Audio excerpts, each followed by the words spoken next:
भैया देवा मेरे साथी, मैं अपने बंगला से चलकर अपनी पत्नी तिलका के महल में आ गया हूँ भैया। बहुत खुशी की बात है। मेरी पत्नी निंद्रा में भरो भार है, सो रही है। आप यहाँ से आवाज लगाएंगे अपनी निंद्रा को, भाभी तिलका स्वयं तो हे निंद्रा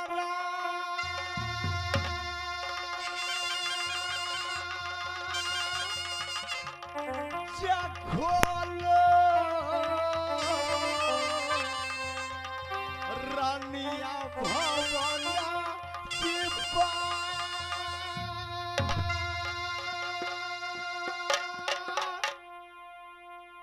हे दिल मोहना पियाबा तुमको भवन में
प्राण प्यारी। हाँ स्वामी। जिस समय मैं मोरंग को गया, 6 महीना भूमि भारत चली, मैं अपनी ब्याही पत्नी मोरंग वाली की डोली मोरंग से मोहब्बा लाया। आज तक लौट कर वापस मैं मोरंग को नहीं गया। आज मेरी दिल में ललसा लगी हुई है कि मैं आज मोहब्बा से मोरंग को जाऊंगा, इसलिए तुम्हारी महल में आदेश लेने आया हूँ प्राण प्यारे। कोई बात नहीं स्वामी, जाइए। ठीक है प्राण प्यारी। हाँ स्वामी। ये कब्र रम्मी ललो रानिया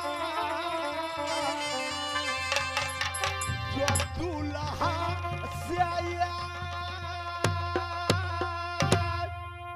है, ये कब्र रम्मी ललो दुल्हन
सकती है।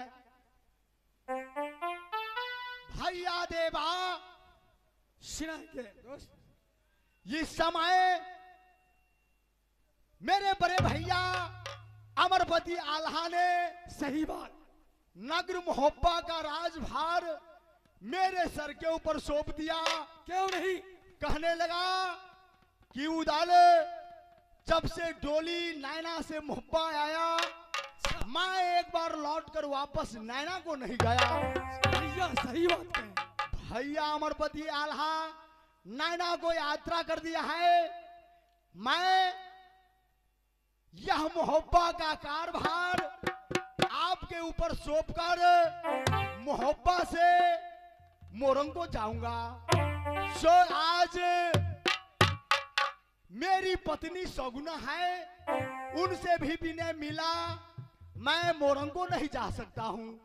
इसलिए मेरी पत्नी सगुना की महल में इस समय चलो दोस्त, हो चलो ये सहोदरा रनिया महल के पास, हो जाकर मिलेगा उधर दुल्हन दुल्हन से।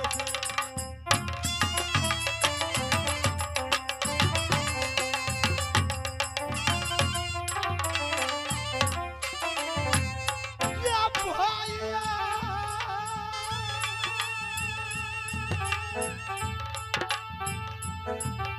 या सुनो या क्या बाप मेरे बाप।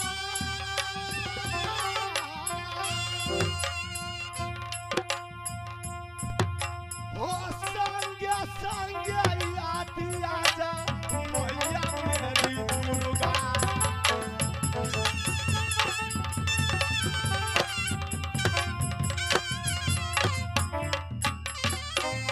या भैया सुनो या देवा मेरी बात, सुनो सहोदरा ये बता सके।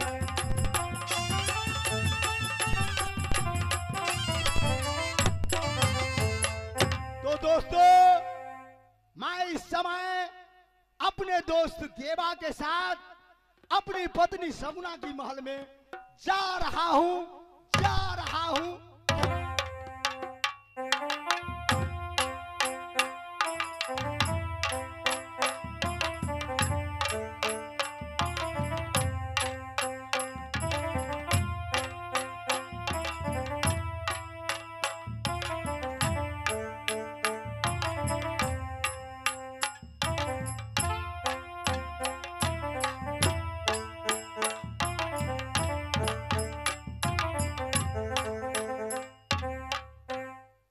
समय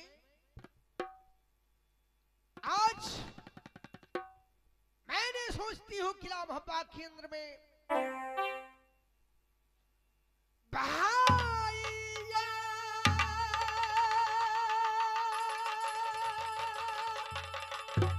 सुनो बयान सके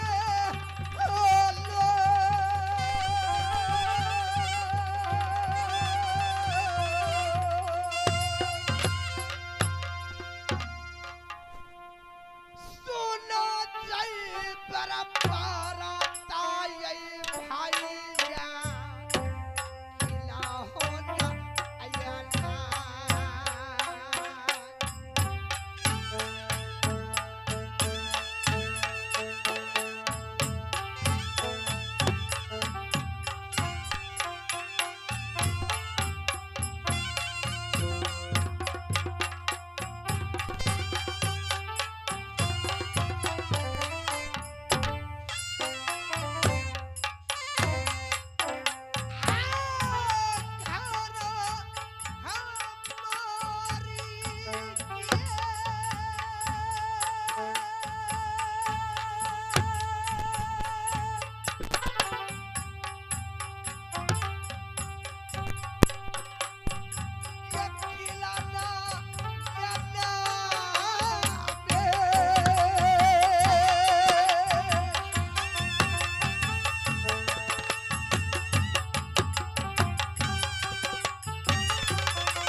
की नाम दुनिया वाले ने जानते हैं संदीप सिंह। बड़े भाई की नाम शिवेंद्र है, छोटा भाई की नाम छोटा, माझिल भाई लागे है नहर सिकंदी मता।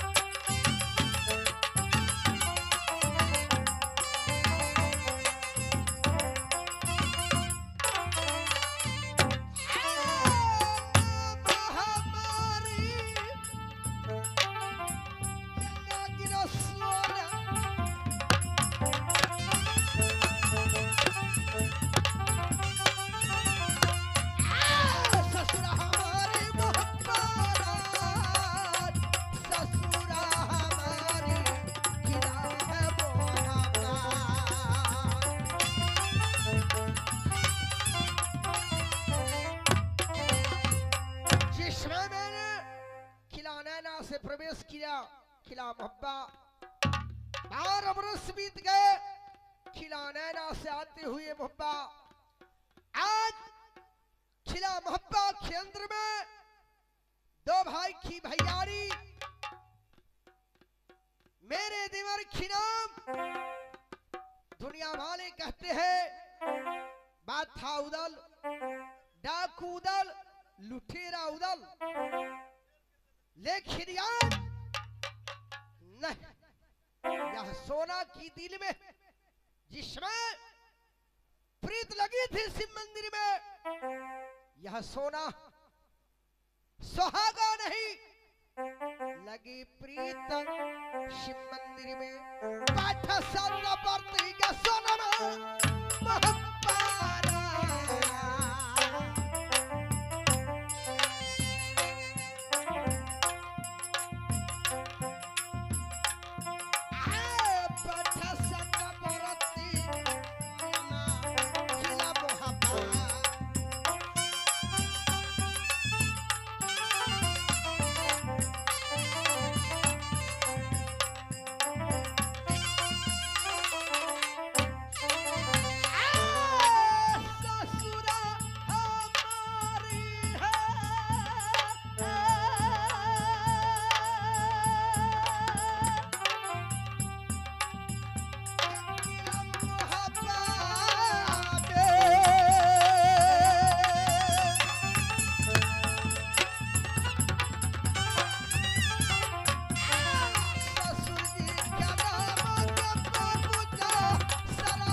ससुराल खिला भप्पा, ससुर की नाम बाबू जासर सिंह, सास की नाम सती देवला ओरियल निवासी।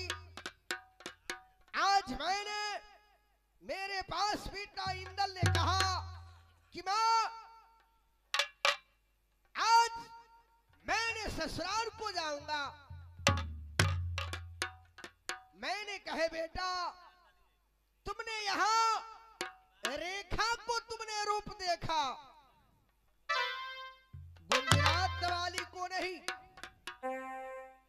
वह ने कहा मां आज होली का समय है, मैं मोहब्बा छोड़कर किला गुजरात को जाऊंगा। बेटा इंदल ने चले गए गुजरात, ना जाने देवर चल गए या है बैठे सातावर्ती के सोनमा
सारे को सारे राजाओं ने चले गए।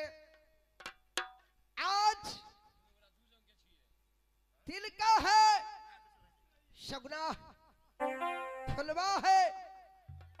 आज मैंने किला मोहब्बा के अंदर में बैठी हूँ, मोहब्बा खाली जाती है सोनमा याद खाली आपके पास।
भैया इस समय में कहीं बड़े भैया महल के अंदर में बैठे होंगे, आप आवाज लगाते हैं, चौखट ठोकते हैं, आप यहां से मीठी शब्द में शोर में आवाज लगाइए, भाभी को कानों तक जाए। भाभी जी निंद्रा में है इसलिए नहीं आती है भैया। हे निंद्रा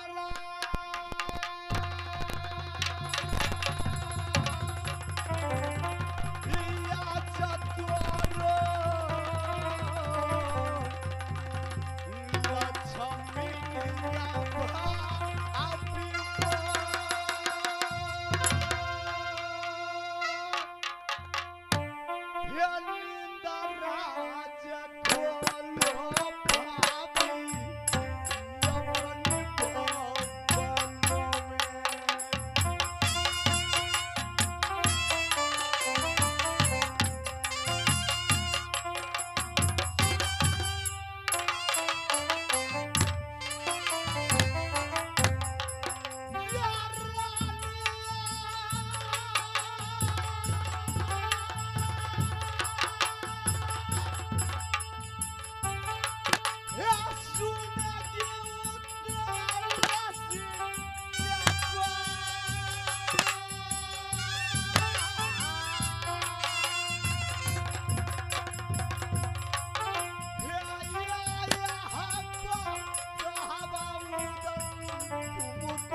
भाभी जी प्रणाम।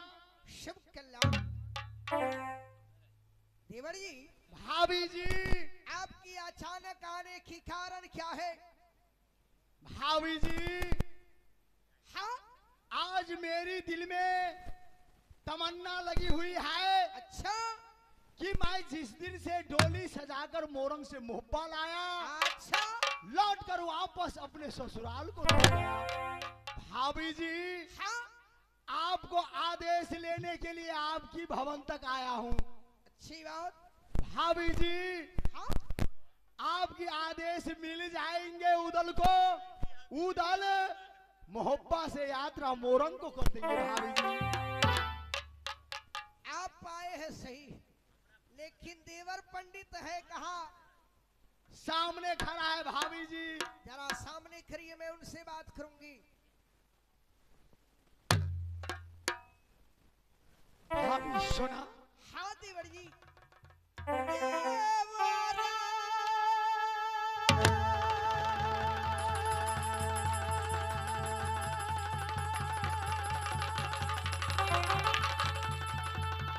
सुनिए है प्यारिया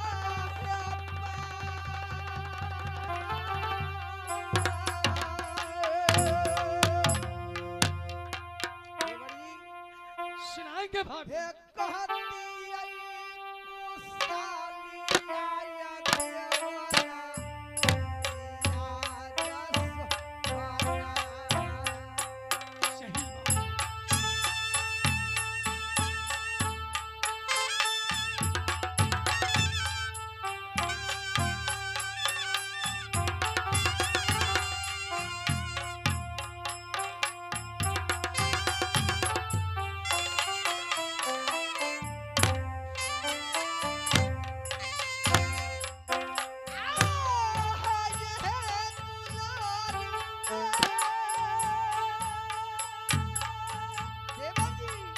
भाभी सुना।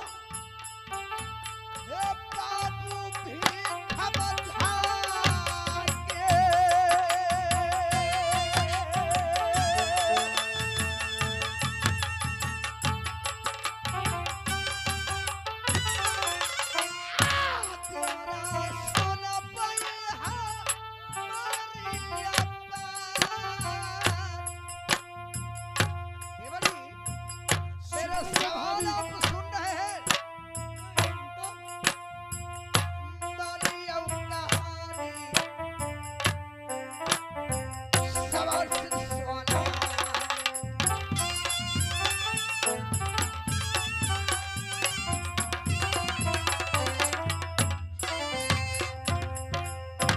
देवर जी, आप दोनों जोड़ी नहीं आए। देवर जी कहते हैं कि भाभी आपने ऑर्डर देंगे, मैं मोरंग खा जाऊंगा। क्या ये अच्छी बात है? हे भाभी, हाँ महल के अंदर में हाँ। माँ रहती है, अच्छा वह देवी को समान है। क्यों माँ नहीं? पिता हो जाती है अच्छी तो बात। पर भाभी माँ तुल में आती है। सही आपने इसी कहे। लेकर मुझे दोस्त उदय चंद्र सिंह हाँ आपसे आदेश लेना उनका। देवर जी, आप कहते हैं कि मेरा जोड़ी उदय चंद्र ने आपसे आदेश लेना चाहते। अगर देवर चले जाएंगे, सबको सब छत्री मेरे स्वामी थे, वह नैना खो गए। बेटा इंदल था, वह ने किला गुजरात को चले गए। देवर जी कहते हैं कि मैं मोहब्बा को जाऊंगा। हे देवर जी, प्रासन गृही बना थही दानी।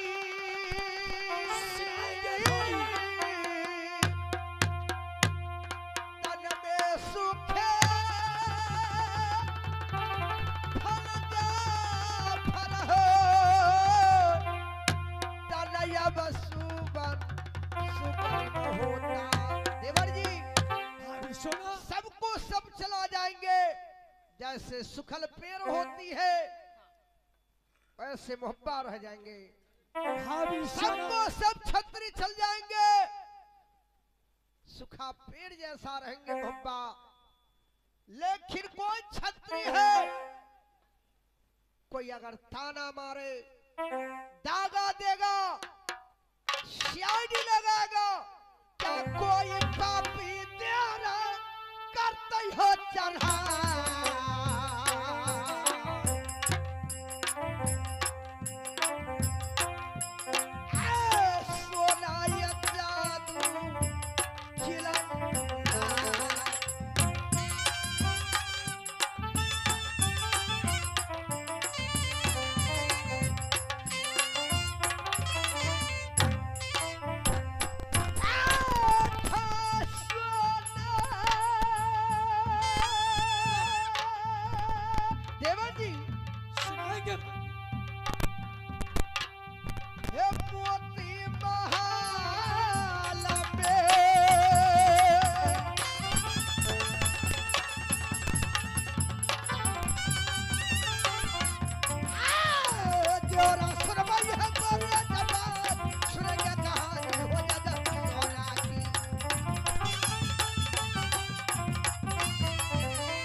भाभी क्योंकि सोना, आप साथ रहते हैं। भाभी सोना, हाँ, इसमें चिंता करने की कोई बात नहीं। कोई बात नहीं है। अगर एक वीर चला जाएगा, दो वीर चला जाएगा, हाँ, राज मोहब्बा को कोई फर्क नहीं पड़ेगा। क्यों? इसलिए कर हाँ, जहां देवा समय बिताएगा, राज मोहब्बा में जैसे आपने पात्रा देखते हुए साजादू में जानती हूँ। देवा राज मोहब्बा में समय बिताता है। आप राज पिंजरी नाम देवा को कहाता है। अच्छा, ये चिंता मैं चिंता न करूं। न करेंगे। अच्छा, यहाँ मोहब्बत को देवर जी सुनिए। हाँ, ये बैठा अच्छा, क्या बात?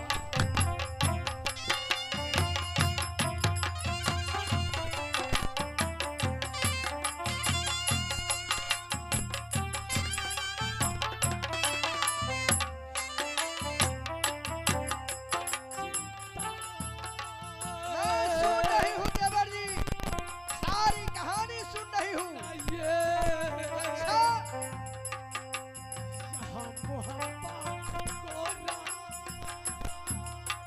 मैं सुन रही हूँ। हाँ,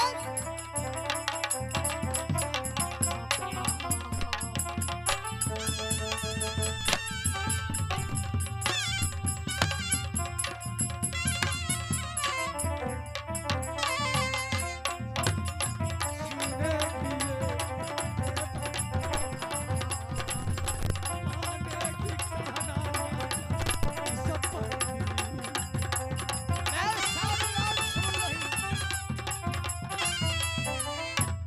देवर जी, आप कहते हैं कि भाभी सोना, महाराज जोड़ी चला जाएंगे, चिंता नहीं करना है, मैं रहूंगा, है ना? क्यों नहीं? देवर जी, एक बात पूछूं? अवश्य पूछेंगे। आप अपना दिल से बोल रहे हैं या नहीं? भाभी सोना, हाँ, ये मस्त महीना है। अच्छा, अगर मन में ललसा लग गया हाँ, तो जाना कोई बड़ी बात नहीं है। देवर जी सुनिए। मगर पूछना सबसे बड़का धर्म है। देवर जी, हाँ। मैं आपसे पूछ रही थी, ए मास्टर, मोहब्बत में माहौर, आप माहौर जान रहे हैं? हाँ, जिसे जहर कहता है। मोहब्बत जो होता है जानते हैं? मैं सुना तो- मोहब्बत में माहौर पिया तुम न खोगे।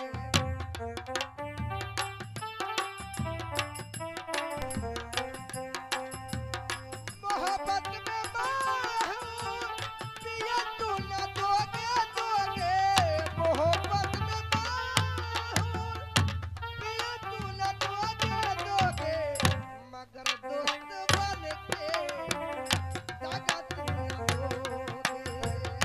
मगर दोस्त बन के देवर जी, आप कहते हैं कि भाभी ऑर्डर दे दीजिए, जुड़ी जाएंगे। मैं ना जाने आपकी भी दिल कहीं घबरा गए तो आप भी ससुराल चला जाएंगे। भाभी हाँ, जब जैसा उस समय में वैसा। ठीक है, अभी कुछ मैंने सोच लिया। क्या क्या जान के लाई के सोना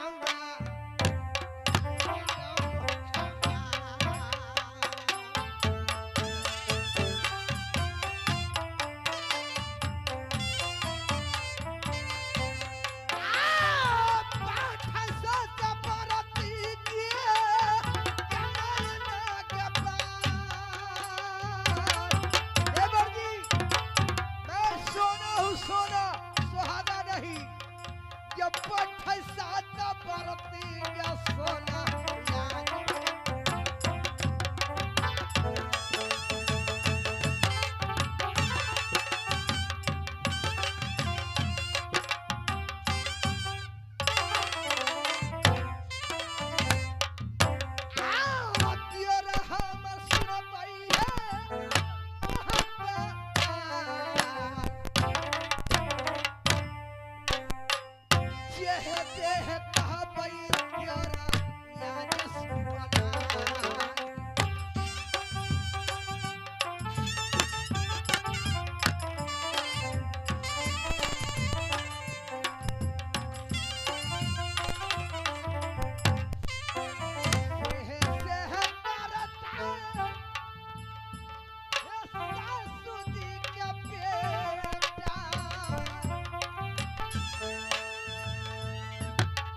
विचार है जरा बोलेंगे। भाभी जी हाँ मैं सुन रही हूँ। मेरी नगरी मोहब्बा की लक्ष्मी अच्छा मेरी भाभी नैना वाली है। हाँ आपके मोहब्बा में उपस्थिति होते हुए क्यों नहीं। कौन ऐसा वीर इस एकावनों किला में जन्म लिया है हाँ जो मेरी नगरी मोहब्बा पर आंख उठाकर देखेगी। देवरी भाभी जी कोई छतरी अगर आंख उठाकर देखेंगे जानते हैं। भाभी जी हाँ ऐसा कोई छतरी नहीं है जो आंख उठाकर देखेंगे। अच्छा आप इस समय अपने देवर उदल को स्वागत सहित मोहब्बा से मोरंग को यात्रा करने का आज्ञा दीजिए। ठीक है। हे अय्या सियाया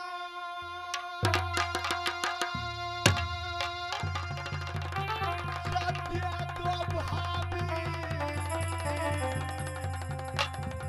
जो उदल किया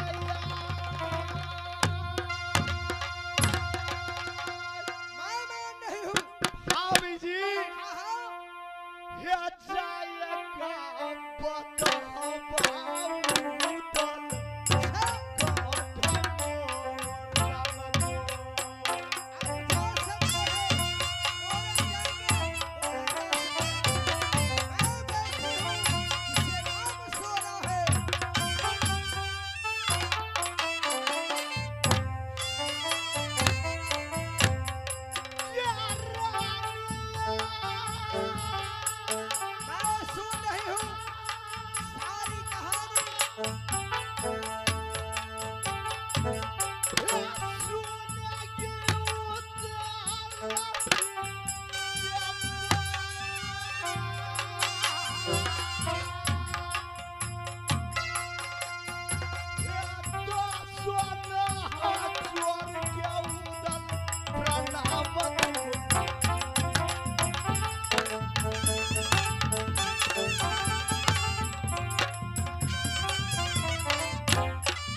मोहब्बा से नगर मोरंग को यात्रा करेंगे भाभी जी।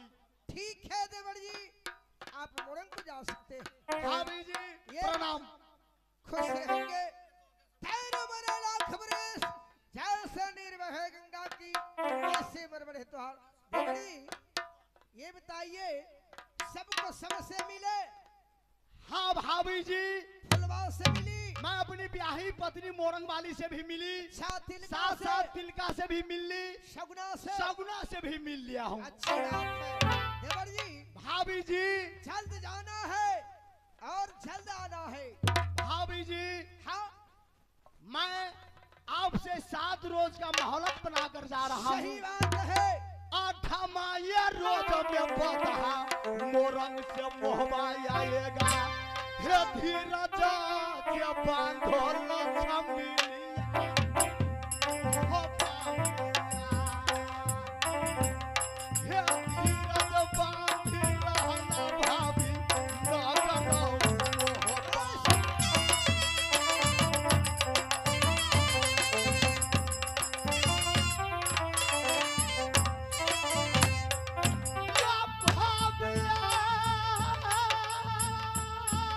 सारी कहानी मैंने आपको जानती है।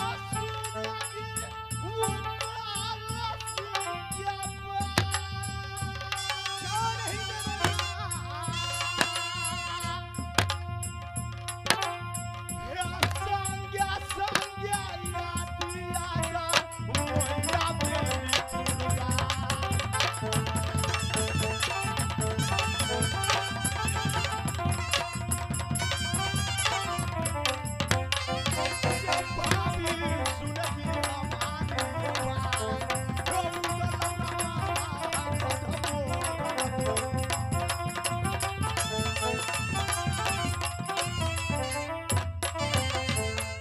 भाभी जी हाँ इस समय मैं जा रहा हूँ, जा रहा हूँ। देवर जी, आप जा रहे ठीक, लेकिन बात जानते हैं? बात क्या है भाभी जी, जल्द बोलेगी। लगी प्रीत शिव मंदिर को, आप जल्द आना। ठीक है बाबा। जोरा ला प्रीतिया या जोरा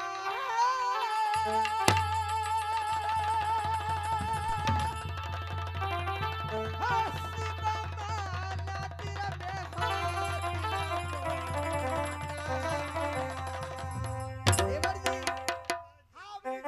हे जल्दी जोरा यही हाथ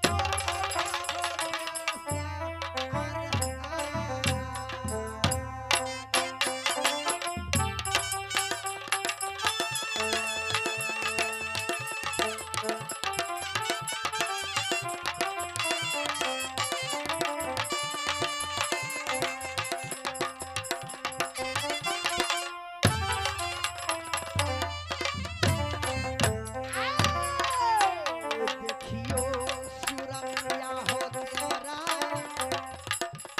दिलहा बरका नैया हो देखियो सुरतिया है तेरा दिलहा बरका नैया हो नहीं देखियो है दुनिया सादा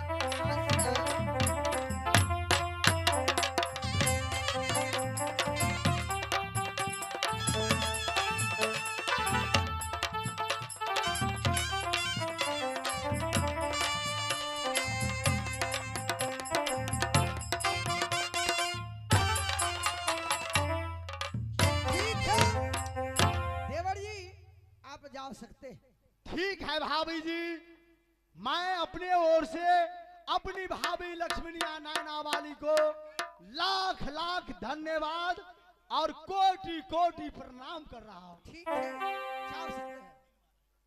आज देवर जी कहे कि भाभी मैं मोरंग को जा रहा हूँ,